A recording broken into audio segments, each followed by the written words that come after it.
하루간 경제 뉴스를 종합하는 시간 경제온입니다. 최근 중국이 우리나라로 수출하는 산업용 요소의 통관을 보류한 것으로 전해졌습니다. 이 때문에 재작년 발생했던 이른바 요소수 대란이 다시 벌어지는 것 아니냐 하는 우려가 커졌는데요. 자세한 내용 홍 기자의 뉴스 포인트에서 알아보겠습니다. 지금 홍경표 기자 자리에 나와 있습니다. 안녕하십니까? 안녕하세요.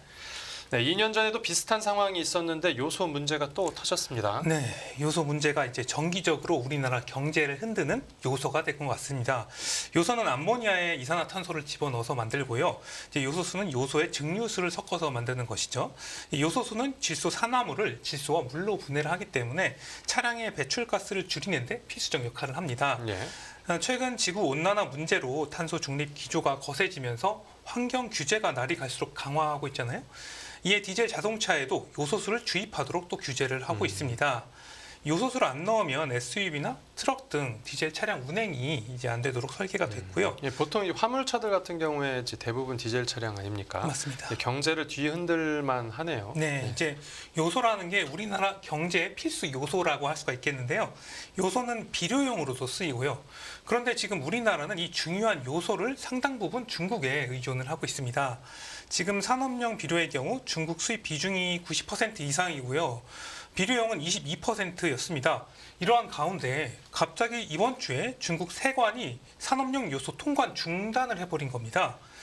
중국 현지 기업이 한국의 한 대기업에 수출하려는 이 산업용 요소가 이제 수출 심사를 마친 뒤에 선적 단계에서 통관이 보류가 됐어요. 왜 보류된 겁니까?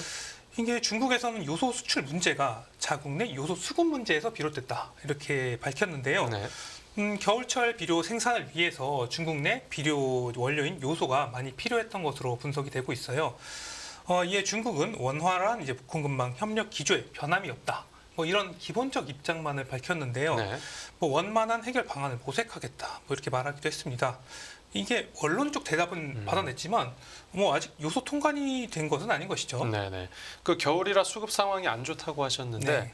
그러면 날씨가 풀리면 상황이 좀 나아질 수도 있는 겁니까? 이게 중국 내에서는 내년 중국 설인 춘제 기간까지 요소 수요 불균형이 발생할 것으로 지금 전망을 하고 있어요. 보통 매년 10월부터 다음에 3월에서 4월까지가 요소 비료 성수기인데요. 네. 농사를 지어야 되니까요. 이러한 가운데 중국 내 요소 생산에 일부 차질이 빚어지면서 수요와 공급이 미스매치된 것으로 업계는 이제 보고 있습니다.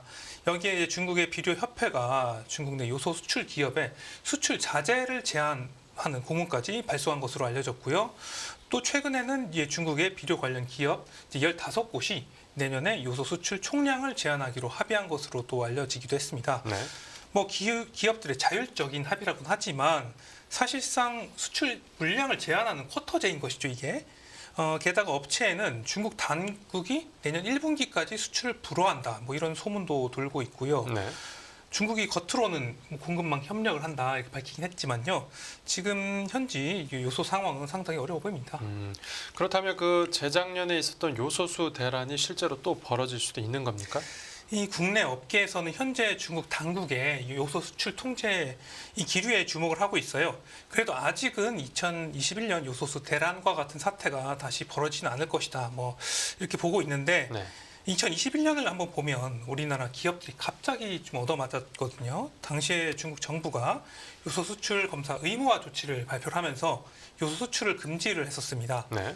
이 조치로 국내에서는 요소수 품귀 대란이 발생을 했었고요. 전국 곳곳에서 요소수 매점 매석 행위가 행위가 발생을 했었죠. 트럭 이동에 제약이 생기면서 물류 마비 직전까지 갔었고요. 네, 비료와 시멘트 등 산업군도 기업 활동에 차질을 빚기도 했었습니다. 네.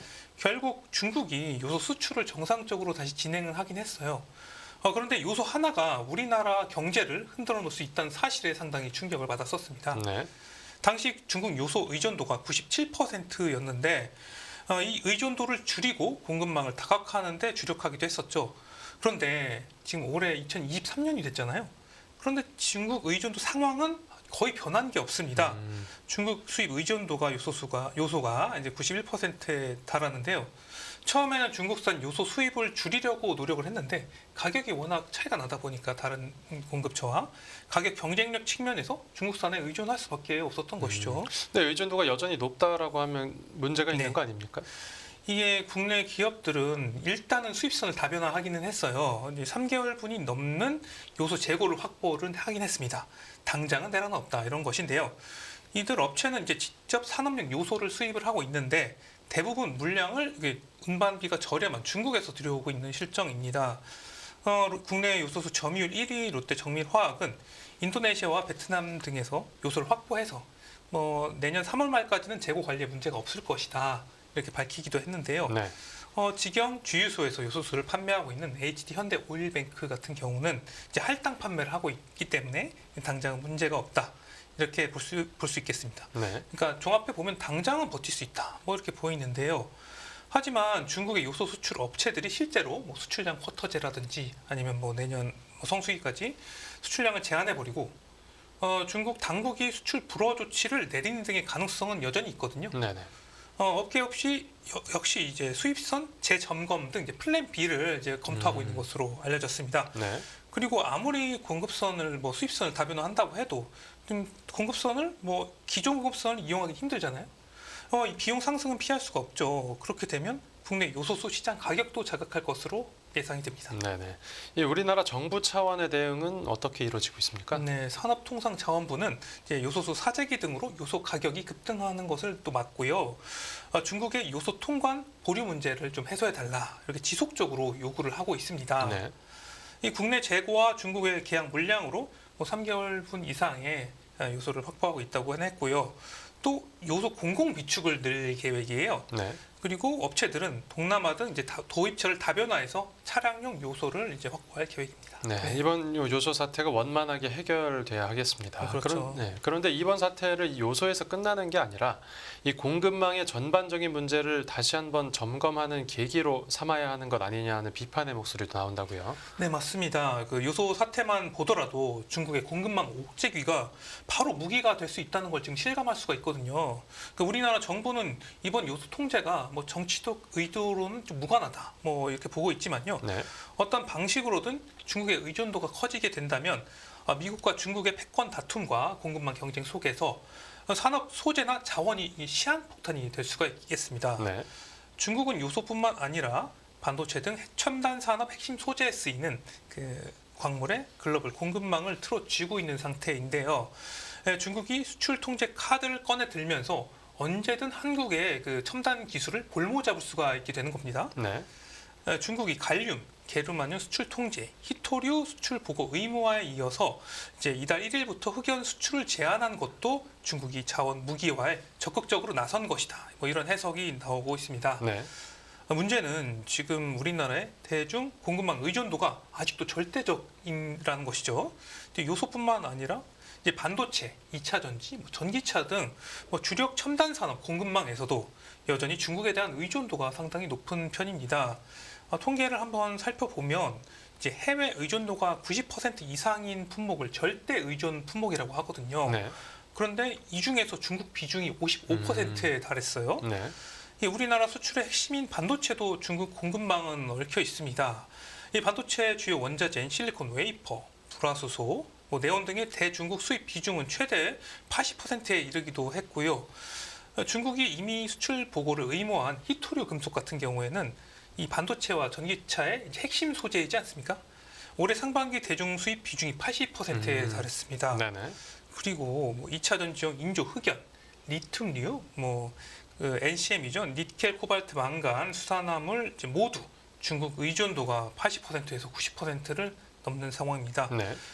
이 때문에 이제 중국 의존도를 이제 중장기적으로 줄이는 것은 물론이고 이제 중국발 공급망 시스템에 경고음이 울렸을 때 우리나라 정부가 이제 올바르게 대응을 해야 된다 이런 목소리가 높아지고 있고요. 네.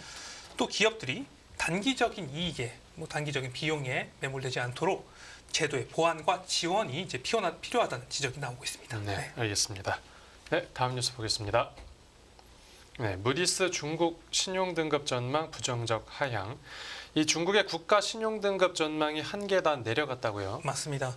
무디스가 중국의 국가 신용등급 전망을 안정적에서 부정적으로 내렸습니다. 네.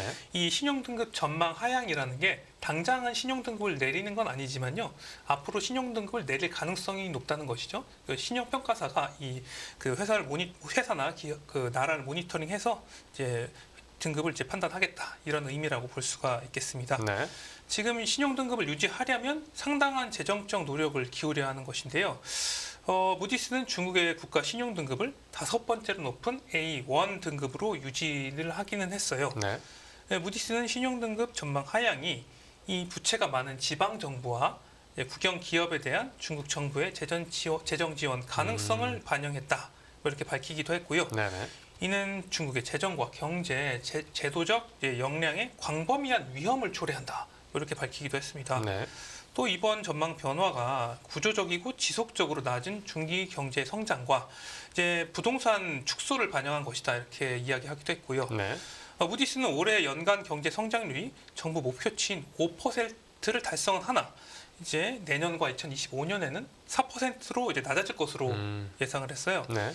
2026년부터 이제 2030년에는 평균 3.8%로 둔화할 것으로 내다보기도 했습니다. 네네. 이번 무디스 평가에 대해서 이 중국 측에서는 어떤 반응입니까? 네, 중국 재정부는 무디스의 이제 국가 신용 등급 전망 하향에 이제 좀 실망했다 이렇게 밝히기도 했습니다. 네. 지금 무디스 이외에 다른 이제 해외 신용 평가사인 S&P와 피치 같은 경우는 중국의 국가 신용 등급을 A+ 등급 전망도 유지를 하기는 했어요. 네네. 근데 무디스만 지금 이번에 신용 등급 전망을 이제 하향한 거거든요. 근데 중국은 올해 거시 경제는 지속적으로 회복세를 보이면서 질적 성장이 꾸준히 진전됐다 이렇게 했고요. 네. 중국 경제가 긍정적인 추세를 유지하면서 뭐 반등할 것이다, 턴어라운드 할 것이다, 뭐 이렇게 이야기했습니다. 네. 그리고 지금 부동산이 상당히 문제가 되고 있는데 네. 이 부동산 부문과 지방 정부 위험도 통제가 가능한 수준이다. 이렇게 주장을 하기도 했습니다. 이건 이제 중국 당국의 그렇죠. 주장인 거고 네. 시장에서는 어떤 평가입니까? 네, 시장은 이제 그렇게 받아들이지는 않는 당장에는 모습이었는데요. 상하이 종합지수는 이제 중국의 신용등급 전망 하락 발표 이후에 약세를 보이긴 했고요. 네. 또 중국 주요 국영은행이 이제 위안화 급락을 막기 위해서 외환 시장에서 달러 집중 매도한 것으로 알려지기도 했었습니다. 네, 알겠습니다. 네, 오늘 뉴스 포인트는 여기서 정리하겠습니다. 잘 들었습니다. 감사합니다.